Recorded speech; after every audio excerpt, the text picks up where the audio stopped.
Көптен күткен ашулы ультра ангарға да келді. Алғашқы құрбандығымды оп-оңай жеңдім. Менің примерно жобалауым бойынша жатып қалған адам өзінің досын көтеруге шақырады. Оның досы оны көтеруге келгенде мен оны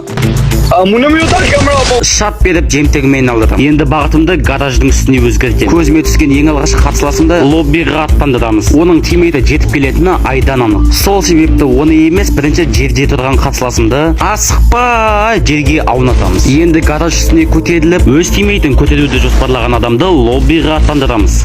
Так, чистиличиді де жағалап жүрміз. Зонада бізден алыс емес. Бұл деген сөз алдында тұрған қарсыластардан құтылып, зонаның ішіне кіру деген сөз. Бірақ алдымен қорғаныс керек. Қорғаныс үшін бізге керек нәрсе стенка. Енді артымдағы баланың аздаған қыпысын алып, духын өшіріп, асықпай жерге аунатамыз. Енді бағанағы баланың көзін құрту керек. Біреуін құртсаң, екіншісі оңай. Сол үшін атып шығып, алғашқы оқтарымда сәтсіз болса да атып үлгердім. Келесі жартылай хедшотымызды тигізіп, ең соңғы оғымызды пистолетпен жібереміз.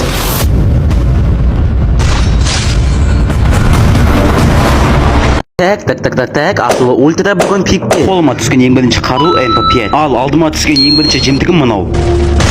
Келесі жемтігім тесік үйдің ішінде болатыны айдан анық. Міне менің келесі жемтігім. Көп ойланбай төбеге көтерілуді шештім. Үстіңгі этажда олардың жалғыз емес екенін білеміз. Сондықтан қарама-қарсы тұрған бөлмеге кіреміз. Алдымен жатып қалған қарсыласымды добить етіп, енді қарсыластарымның бөлмесіне раш жасаймын. Алғашқы оқтарым нысанаға дәл тимеді. Ал екінші оқтарым біреуін жатқызады. Ал келесі жемтігімді боксерский кулактармен азаптаймыз. Қарсыласымның лутынан Винчестер шықты. Ал астыңғы этаждан біреу көтеріліп келе жатыр. Демек, ол кезекті үздіксіз хедшоттыр. Айтпақшы біз көңілде Адик, Саят, Жасик, мен және де Армани жалпылама 5 тиктокер болып бір гильдияның ішінде бас қостық. Егер де сен де осы гильдияға кіріп бізбен бас қосқың келсе, профильде тұрған ссылкаға өт.